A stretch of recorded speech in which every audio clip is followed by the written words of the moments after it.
यो मल छ, कारखाना छ, यो कारखाना कहिलेदेखि सुरु गर्नुभएको? 2074 कार्तिक 74 16 गतेबाट। अहिले तपाईँले त्यहाँ सुरुवात गरेदेखि अहिलेसम्म आउँदाखेरि कुन कुन जिल्लालाई यो अर्ग्यानिक मल पुर्याउनु भएको छ, प्राकृतिक मल? यहाँबाट झापासम्म दिन्छौँ हामीले मलहरू, सबैतिर दिन्छौँ। यहाँ सुदूरपश्चिम पुरै दिनुहुन्छ? यता कर्णालतिर कडालतिर पनि दिन्छौँ। यो कारखानालाई चाहिने विभिन्न खालका जस्तो गोबर होला अथवा झारपात होला, यी सबै चाहिँ तपाईँहरूलाई सहज रूपले उपलब्ध भएको छ या तपाईँलाई दुःख भएको छ? मलहरू चाहिँ हामीले गाउँबाट ल्याउँछौँ, त्यति खासै गाह्रो भएन। यो गाउँमै छ यो कारखाना, अब त्यति धेरै गाह्रो छैन। त्यसपछि यसमा अब झारहरू यो चाहिँ अब हामीले उता सुर्खेतबाट ल्याउनुपर्छ, यहाँ खासै हुँदैन। यो पातीहरू अनि निमको झारहरू सबै हाल्छौँ। यो कति त बाहिरबाट ल्याउनु पर्ने हुन्छ, यो उसले झ्याउ गर्छ हामीलाई, यो वन विभागले झ्याउ गर्छ, उबाट ल्याउनु दिन्न, त्यही गाह्रो। अरू त मल चाहिँ खासै सजिलै छ, अरू चाहिँ गाह्रै छ सर। बजारमा तपाईँहरूले बाँके जिल्लामा प्रशस्त मल पुर्याउन सक्नु भएको छ? माग त धेरै छ सर, अब पुर्याउनु गाह्रै छ हामीलाई। अब तपाईँहरूले बजारमा एउटा बाँके जिल्लामा मात्रै माग अनुसार मल पुर्याउन सक्ने अवस्था कहिलेदेखि सुरु गर्नुहुन्छ? बाँके मात्रै नभइकन हाम्रो त अब नेपालको पुरै अहिले अरू नेपालभरि त तपाईँले सप्लाई गर्नुभएको छ, पहिचानको लागि पनि गर्नुभएको छ, तर बाँके जिल्लामा जति माग छ त्यति पुरा गर्न तपाईँले कति काम गर्नुपर्ने अथवा कति? त्यसको लागि चाहिँ हामीलाई यो वन विभागहरूले उताबाट यो सुर्खेतहरूबाट अरू ठाउँबाट क्या यो झारपातहरू ल्याउन दियो भने सहजै हुन्छ। त्यसको लागि अलिक गाह्रो भएको, अरू त सबै हुन्छ यहाँबाटै। यो के अरे धनवर्षाको सहजीकरण भयो भने चाहिँ हुन्छ हामीले ल्याउन पुर्याउनलाई। अहिले तपाईँ धनवर्षाको यो तपाईँले अर्ग्यानिक मल बजारमा लाँदै गर्दाखेरि अन्य विभिन्न खालका मिसावट मलहरू पनि बजारमा आएको छ भनिन्छ। त्यो मल सस्तो होला या तपाईँको मल महँगो होला, तिनीहरूसँग प्रतिस्पर्धा कसरी गर्नुभएको छ? हामीले चाहिँ अब यो क्वालिटी हेरेर उहाँहरूले लिनुहुन्छ। फर्स्टमा गाह्रै हुन्छ, त्यसपछि सेकेन्डचोटि चाहिँ उहाँहरूले अब किसानहरूको माग अनुसार यहाँ उहाँहरूले त्यो माटो सुधार भयो भनेर उहाँहरूले आफै भन्नुहुन्छ। निलो बोराको अब यो खासै थाहा छैन, यो हामीले दिने एग्रोभेटलाई हो। एग्रोभेटले चाहिँ उनीहरूले अब यो अर्ग्यानिक मल हो नभनिकन डिएपी भनेर बेच्नुहुन्छ कतिजनाले चाहिँ, कतिले चाहिँ अब यो भनेर जे छ त्यही भनेर बेच्नुहुन्छ। त्यसपछि उहाँहरूले चाहिँ त्यो किसानहरूको माग अनुसार हामीलाई थाहा हुन्छ। त्यसरी भेटनरीले तपाईँहरूलाई किसानको मागहरू कति छ भनेर भन्छ, त्यो अनुसार यो राम्रो छ भनेर उहाँहरूले भन्नुहुन्छ। त्यसपछि चाहिँ हाम्रो गइराखे, न त सस्तो त आइराखे त्यो बाहिरबाट, तर यो चाहिँ हामीलाई यो मल हाल्दा हामीलाई राम्रो हुन्छ भनेर किसानहरूले एग्रोभेटलाई भन्छ, अनि एग्रोभेटले चाहिँ हामीलाई भन्नुहुन्छ कि त्यसरी। तपाईँले यहाँ कोवलपुरमा मात्रै एग्रोभेटले जति माग गरेको छ त्यति दिनुभएको छ? दिन अलिक सकेका छैनौँ सर, कति त अब दिन त सकेका हौँ, कति त उहाँहरूले फेरि अब एग्रोभेटको के छ भने कति उहाँहरूलाई क्वालिटी भन्दा पनि सस्तो हेर्नुहुन्छ कि उहाँहरूले। किसानहरूलाई जे होस् होस्, तर क्वालिटी भन्दा पनि उहाँहरूले सस्तो खोज्नुहुन्छ। त्यही भएर दिन त सकिराखेका हौँ, कति चाहिँ अब कति एग्रोभेटले चाहिँ सस्तोमा हिँडे भएर अलि पुगेको छैन। यहाँको परिचय पाउन? मेरो पार्वती काप्रे। यहाँ धनवर्षामा के हुनुहुन्छ? म चाहिँ यहाँ डाइरेक्टर हो। डाइरेक्टर हुनुहुन्छ, धन्यवाद है त। अब म फेरि धनवर्षा कम इन्डस्ट्रीका एमडीतिर आएँ। उहाँ चाहिँ नि तपाईँले यो अर्ग्यानिक मल बनाउँदाखेरि यो मिसिन चाहिँ नि पहिलेदेखि सुरुवात यो पहिलो काम चाहिँ यो मिसिनबाट सुरु हुने हो? होइन सर, हामीले सुरुवात गर्ने बेला एउटा सानो मिक्सर मात्र प्रयोग गरेको थिएँ। अब त्यति बेला धेरै लगानी नलगाउँ, किनकि व्यवसायको स्थिरता छैन नेपालमा। हामीले धेरै लगानी लगाइदिएपछि लगानी डुब्ने सम्भावना थियो। त्यसैले सुरुवातमा हामीले एउटा सानो मिक्सर ल्याएर त्यसबाट मल मिक्सिङ गरेर अनि दाना हामीले मिक्स गरेर मात्र सुरुवात गरेको। त्यसपछि बिस्तारै बिस्तारै स्थिरता हेर्दै अनि हाम्रो सजिलो जस्तै हुँदै गयो। सजिलो हुनको साथसाथमा हामीले अलि मसिनरी थप्दै गएको। अहिले हाम्रो मसिनरी मिक्सिङदेखि पिस्ने मसिन, धुलो बनाउने, धुलोदेखि फेरि ग्रेडिङ मसिन, ग्रेडिङपछि दाना बनाउने, अनि दाना बनाएपछि त्यसपछि त्यसलाई ट्रान्सपोर्ट गर्नको लागि त्यो हामीले थरीको फरक मसिनहरूले लगाइसकेका छौँ। यहाँले थरीको मिसिन लाउँदै गर्दाखेरि त्यो क्वालिटी अथवा गुणस्तरीय छ भन्ने त्यसको ग्यारेन्टी किसानले कसरी थाहा पाउने? त्यसको लागि हामीले उत्पादन गरिएको जुन मल हुन्छ, त्यो उत्पादन गरिएको मल हामीले मल तथा माटो प्रयोगशाला खजुरा र साथसाथमा आस्था साइन्टिफिक रिसर्च सेन्टर काठमाडौँ, दुई ठाउँमा हामीले टेस्टिङको लागि पठाउँछौँ। टेस्टिङमा तपाईँको मलमा के समस्या छ अथवा केही न्युट्रिएन्ट्सहरू कमी छन् अथवा पीएचको समस्या छ अथवा कार्बनको समस्या छ त्यो जस्तो रिपोर्ट आउँछ त्यही रिपोर्टको अनुसारले हामीले फेरि डेभलप गरेर अर्को स्याम्पल पठाउँछौँ अनि अर्को स्याम्पल पास भएपछि बल्ल हामीले उत्पादनमा जान्छौँ। अहिले तपाईँले भनौँ सानो स्केलबाट अब यो ठुलो स्केलसम्म पुग्दाखेरि कच्चा पदार्थ भोलि भनौँ न बाँकी जिल्लाले पुग्ने गरेर अथवा बाँकी बर्दियालाई पुग्ने गरेर कच्चा पदार्थले कहाँबाट सप्लाई गर्नुहुन्छ? हालसम्म त हामीले केही भैँसी फारम गाई फारम र गाउँको किसानहरूसँग हामीले गोबर अथवा खरानी जस्तै केही चाउचाउ फ्याक्ट्रीहरूबाट अथवा यस्तो खरानी हामीले उपलब्ध गराइरहेको छौँ, मतलब उपलब्धता भइरहेको छ हामीलाई। अनि पुरै बाँके जिल्लाको लागि पुग्ने गरी त हामीसँग छ प्रशस्त मात्रामा, तर हाम्रो उद्देश्य के छ पुरै नेपाल अधिराज्यभरिमा हामीले एउटा उच्च गुणस्तरको प्राकृतिक मल पुऱ्याउँ भनेर हाम्रो अहिलेसम्मको लक्ष्य छ। सो हालसम्म हामीले म्याक्सिमम जिल्लाहरूमा हाम्रो प्रडक्ट गइरहेको छ, जस्तै हाम्रो सुदूरपश्चिम प्रदेश, कर्णाली, लुम्बिनी प्रदेश र साथसाथमा बागमती प्रदेश र 1 नम्बर प्रदेश, यति 5वटा प्रदेशमा हामीले अहिलेसम्म सप्लाई गरिरहेको छौँ, जसमा केही जिल्ला यस्तो छन् भर्खर सुरुवात गरेको अनि केही जिल्ला यस्तो छन् जसमा 8 वर्षदेखि निरन्तर हामीले उनीहरूलाई सप्लाई दिइरहेछौँ। किसानहरूले धनुवर्षाको जैव मल अथवा प्राकृतिक मल, हजुर अर्ग्यानिक मल गुणस्तरीय छ अथवा राम्रो छ, उत्पादन वृद्धि हुन्छ भने कसो थाहा पाउने? त्यसको लागि त अब किसानहरूलाई हामीले टाइममा आफ्नो प्राविधिक नै पठाउँछौँ। प्राविधिकले माटोमा मल प्रयोग गरिसकेपछि 21 दिनपछि कस्तो फाइदा देखिन्छ, फरक के देखिन्छ, बालीमा जरामा कस्तो फरक देखिन्छ, त्यसको गाजमा कति फरक देखिन्छ, अथवा ब्रान्चेस सम्बन्धी यदि जस्तै फुल फलको भयो त्यसमा ब्रान्चेसमा ग्रोथ देखिन्छ, फुलको फ्लावरिङको बेला फरक देखिन्छ, त यो फरक हामीले टाइममा किसानहरूलाई देखाइरहेको हुन्छौँ। अनि त्यसको हामीले टाइममा आफ्नो सोसल मिडियामा कम्पनीको जस्तै फेसबुक ग्रुप अथवा हाम्रो युट्युब च्यानल पनि छन्, त्यसमा हामीले टाइममा हालिरहेको हुन्छौँ। किसानहरूको फिडब्याक पनि हामीले सोसल मिडियामा पठाइरहेको छौँ। अहिले तपाईँले यो धनुवर्षा इन्डस्ट्री सुरु गर्दै गर्दा सानो स्कुलबाट अहिलेको अवस्था तपाईँले कतिजना मान्छेलाई रोजगार दिनुभएको छ? हामीले स्टार्टिङमा त घर दैलो प्रोग्राम गर्थे, जसमा हामीले किसानहरूलाई घरमा गएर सिकाउँथे अर्ग्यानिक मलको फाइदा अनि रासायनिक मलको बेफाइदा, प्रयोग गरेपछि माटोमा कस्तो असर आउँछ अनि स्वास्थ्यमा कस्तो असर देखिन्छ, त्यो सिकाउनको लागि त हामीसँग 115 जनाको स्टाफ थियो।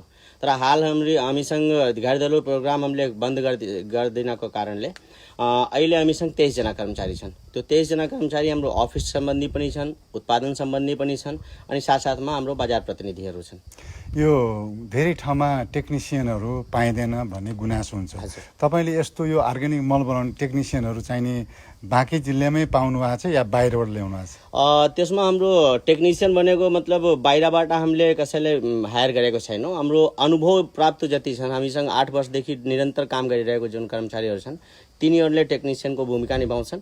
अनि हाम्रो मेसिनरी सम्बन्धी टेक्निसियन हामीले बाहिरबाट हायर गरेको जुन बाँके जिल्लाको हुनुहुन्छ। हाम्रो मेसिनरीमा केही खराबी भयो, केही समस्या भयो, त्यो उहाँले बनाइदिनुहुन्छ। बाँकी म आफै साइन्स स्टुडेन्ट भएको हुनाले अर्ग्यानिक फर्टिलाइजर प्रोडक्सन कसरी गर्ने, के मिसाउनुपर्छ, कति % मिसाउनुपर्छ, त्यो म आफै ह्यान्डल गर्छु। अहिले तपाईँले अध्ययन गर्दा यो 8 वर्ष 74 देखि अहिलेसम्म आउँदाखेरि कति प्रोडक्सन गर्यो भने तपाईँको माल सप्लाई हुने देख्नु? हालसम्म हाम्रो मागले गर्दा हाम्रो माग यदि 100 छ त हामीले उत्पादन मात्र 60 देखि 70 सम्म गर्न सकिरहेछौँ, किनकि अलि आर्थिक समस्या के जति हामीले उत्पादन गर्छौँ माग त्योभन्दा दोब्बर आउँछ, जसले गर्दा हामीले कन्टिन्यू माग बढाइरहेछौँ। हामीले सुरुवात गर्ने बेला मात्र त्यही 3-4 मेट्रिक टन हामीले वार्षिक उत्पादन गरिरहेको थिएँ। अहिले हाम्रो लगभग 1500 देखि 2000 मेट्रिक टनसम्म उत्पादन गरेर हामीले मार्केटमा पुर्याउँदै आएको। तपाईँहरूको जस्तो बजारमा अहिले सस्तो अथवा चाहिने गभर्मेन्टमा सूचीकृत नभएको विभिन्न नाममा आएको मल र तपाईँको मलको पहिचान किसानले कसरी गर्ने? मेन के छ, मुख्य रूपमा हामीले किसानलाई पहिचानको बारेमा भन्नुपर्दा पहिलो कुरा के छ, अर्ग्यानिक भन्ने बित्तिकै किसानले के भन्छ, माटोमा काम गर्दैन, माटोमा ढिलो परिणाम देखाउँछ। त्यो अर्ग्यानिक के छ, त्यो बिस्तारै माटोलाई राम्रो बनाउँदै जान्छ, खुकुलो बनाउँछ, माटो एकदम मलिलो हुन्छ, मलिलो भएपछि मात्र उत्पादन दिने हो। तर किन्ने बेला किसानले के ध्यान दिनुपर्छ, अर्ग्यानिक बनेको कुरा के छ, त्यसमा मिनिमम 20% कार्बन हुनुपर्ने हो। कार्बन भएको कुरा त्यो सेतो, खैरो अथवा ब्राउन कलरको हुँदैन। सो यसको विशेषता मुख्य के हुन्छ कालो हुनु पर्यो भित्रैसम्म यदि दाना फुटाउनुहुन्छ धुलो लिनुहुन्छ त कालो नै देखिन्छ तर दाना के हुन्छ धेरै जसो मार्केटमा के आउँछ बाहिरबाट कालो कलर गरेको हुन्छन् भित्र दाना फुटाएर हेर्दा पुरै माटो जस्तो देखिन्छ माटो बालुवा जस्तै बालुवा मिसाएको अथवा रातो कलरको रातो माटो जस्तो देखिन्छ जसले गर्दा किसानले झुक्क्याउनको लागि उनीहरूले ठग्नको लागि त्यस्तो कम्पनीहरूले गरिरहेको छन् अनि दोस्रो कुरा के छ अर्ग्यानिक मलमा कुनै पनि प्रकारको गन्ध नहोस् जस्तै युरियाको हुन्छ एउटा विशेष गन्ध हुन्छ अमोनियाको डिएपी किन्नुहुन्छ त्यसको विशेष गन्ध हुन्छ पोटासको पनि गन्ध हुन्छ तर अर्ग्यानिक मल यदि हजुरले किन्दै हुनुहुन्छ त अर्ग्यानिक मलमा कुनै पनि प्रकारको गन्ध हुँदैन किनकि सबै कुरा पूर्ण रूपले डिकम्पोज भइसकेको हुन्छन् अब यदि गन्ध भएको मल हामीले हालिरहेको छौँ त मतलब त्यो त केमिकल मिसाएको हुन्छ सो त्यसैले किसानहरूले के ध्यान दिनुपर्छ कि अर्ग्यानिक मल यदि हामीले किन्न जाँदैछौँ पहिलो कुरा त त्यसको भित्रैसम्म दाना कालो छ कि छैन दोस्रो कुरा के छ हातले फुटाउँदा दाना फुट्नु पर्यो त्यो हार्ड यस्तो तोरी जस्तो अथवा के भन्छन् चना जस्तो हार्ड नहोस् कि फुटाउँदा हथौडाले पनि फुटाउँदा फुट्दैन अनि दोस्रो कुरा के छ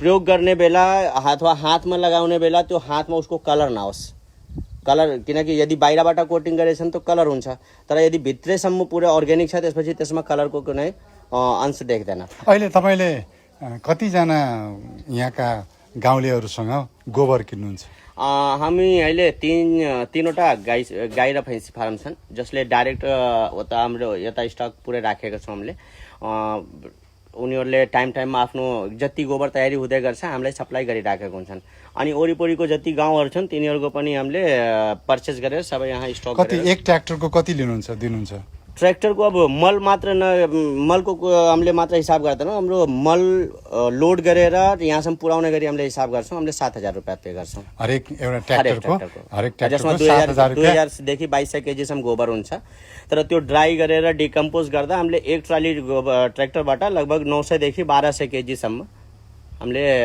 तयारी भएको कच्चा पदार्थ पाउँछौँ अब यहाँका सबै किसानलाई त्यहाँ गयो भने एक ट्र्याक्टर मलको 7,000 पाइन्छ भन्ने कुरा थाहा छ सबैले थाहा छैन धेरै जसो के आउनुहुन्छ हाम्रो पासमा गोबर मल छ हजुरले किन्नु ठिक छ हामीले पुर्याउनु पर्छ भनेर त हामीले यति पैसा दिन्छौँ हजुरले आफै पुर्याइदिनुहुन्छ त 7,000 रुपियाँ हामीले पे गर्छु हजुरले भनेपछि त कसैको के हुन्छ हामीले गोबर मात्र 8,000 मा दिन्छौँ कसैले हाम्रो गोबर 10,000 मा हुन्छ त्यो आफ्नो भनाइ हुन्छ अब जसलाई हामीले किन्न सक्ने क्षमता जति छ 7,000 रुपियाँ ट्रली ल्याएर पुर्याइदिन्छन् तिनीहरूको हामीले किनिरहेछौँ तर अब सबैले थाहा छैन कि गोबर हामीले किन्छौँ तपाईँ कहाँ एकैपटक चाहिने धेरै मल आयो किसानहरूले धेरै ठाउँबाट मल ल्याए ट्र्याक्टर भने 7,000 को दलले लिनुहुन्छ जति पनि हामीले किन्छौँ जति पनि किन्छौँ किनकि यो कच्चा पदार्थ तयारी गर्नको लागि हाम्रो कम्तीमा 6 महिनादेखि 8 महिनासम्मको प्रोसेस हुन्छ तो हामीले अहिले किनेको गोबर हाम्रो अर्को सिजनको लागि चाहियो यदि हामीले ठ्याक्कै सिजनमा हामीले गोबर किनेर मल बनाउन कोसिस गर्छौँ त त्यो सम्भव छैन सो त्यसैले हाम्रो पासमा कम्तीमा 200 देखि 300 ट्रली मल हाम्रो पासमा स्टक हुनुपर्ने अनि त्यो 200-300 ट्रली जुन मल हुन्छ त हामीले कम्तीमा 2,000 मेट्रिक टन जति हामीले उत्पादन गरेर मार्केटमा पुर्याउन सक्छौँ अहिले तपाईले अब धान खेतीको लागि कति मल पठाउने योजनामा हुनुहुन्छ हालसम्म हाम्रो यो जेष्ठ 3 गतेसम्म हामीले अहिले लगभग 600 मेट्रिक टन जति हामीले मल उत्पादन गरेर मार्केटमा पठाइसकेका छौँ यो सिजनमा अरू लगभग 200 देखि 300 मेट्रिक टन जति हाम्रो मार्केटमा अहिले जाने सम्भावना छ पुरै गोबर अथवा गोबरको साथसाथमा हाम्रो जस्तै बेन्टोनाइटको साथसाथमा खरानी र साथमा झारपातहरू पूर्ण रूपले कुहाइसकेको जो हाम्रो लगभग 8 महिना भइसक्यो कुहाएर तयारी गरेको यो 8 महिनाभित्र तयारी गरिएको मल अब हामीले यसलाई धुलोमा कन्भर्ट गर्छौँ पाउडर बनाएपछि त्यसपछि हामीले फेरि दाना बनाउने प्रोसेसमा जान्छौँ अब जस्तै यो हाम्रो असुरो भन्ने छ यो असुरो भन्ने झार हाम्रो वरिपरि बर्दियामा अलिकति पाउँछ तर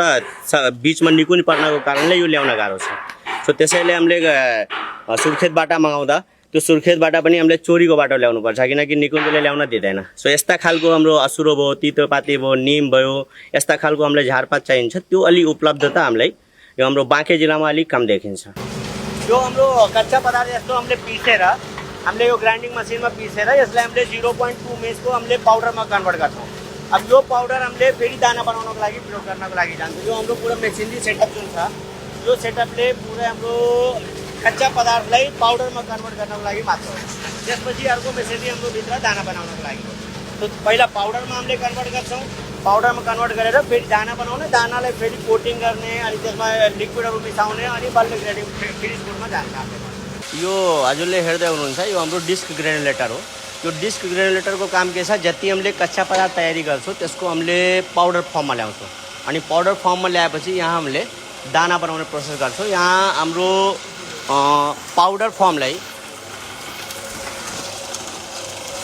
यो यस्ता खालको हामीले जुन पाउडर तयारी गरेको हुन्छौँ कच्चा पदार्थहरूको, यो कच्चा पदार्थहरूको पाउडरलाई हामीलाई उत्पादन गर्ने बेला यस्ता खालको हामीले यो दानामा कन्भर्ट गर्छौँ।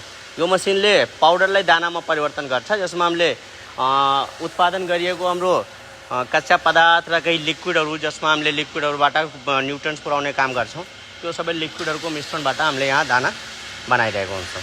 अब यो हाम्रो फर्स्ट कन्भेयर बेल्ट जुन छ, यो फर्स्ट कन्भेयर बेल्टको काम तयारी भइसकेको दानालाई यता ल्याएर मिक्सिङमा हाल्ने। यहाँ हाम्रो तयारी गरिएको अर्ग्यानिक लिक्विडहरू जस्तै हामीले बोटानिकल प्लान्टहरूबाट लिक्विड तयारी गर्छौँ, त्यो यसमा हामीले कोटिङ गर्छौँ दानामा, अनि दाना गरेपछि यहाँ मिक्सअप हुन्छ। मिक्सिङ भएपछि हाम्रो यस्ता खालको मटेरियल यो कन्भेयर बेल्टबाट यसरी यस्ता खालको मटेरियल सिधै उता ड्राई हुनको लागि जान्छ। अब यो ड्राइङ गर्ने प्रोसेस यो हाम्रो यहाँ ड्राई हुँदै सुक्नको लागि आउँछ। यहाँ हल्का ड्राई गरेको दाना देखिन्छ, कलर अलिक फेड हुन्छ, कालोको ठाउँमा हल्का खैरो देखिन्छ। त्यसपछि हाम्रो अर्को आउँछ हाम्रो यो रोटरी ड्रम। यो रोटरी ड्रमको काम हाम्रो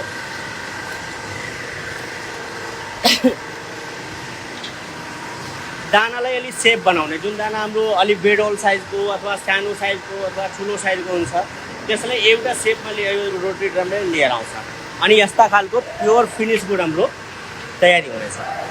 यो 100% शुद्ध अर्ग्यानिक, गभर्मेन्टले तोकिएको मापदण्ड पुरा गर्ने गरी कुनै पनि प्रकारको रासायनिक अथवा कुनै पनि सिन्थेटिक कम्पाउन्ड यसमा देखिँदैन। हेभी एलिमेन्ट्सदेखि फेकल कोलिफर्म्स केही पनि यसमा देखिँदैन। पुरा गभर्मेन्टको मापदण्डको अनुसारले शुद्ध जैविक मल तयारी गरिएको हुन्छ। अनि यहाँ यो तयारी गरिसकेपछि त्यसपछि हाम्रो यताको प्रोसेस हुन्छ यो हाम्रो ग्रेडिङ गर्ने मेसिन। यो मेसिनले 3 थरीको दाना छुट्याइदिन्छ। एउटा सबभन्दा मसिनो, अर्को हाम्रो के हुन्छ एउटा युनिक सेपमा आउँछ, अनि लास्टमा हाम्रो बेस्ट।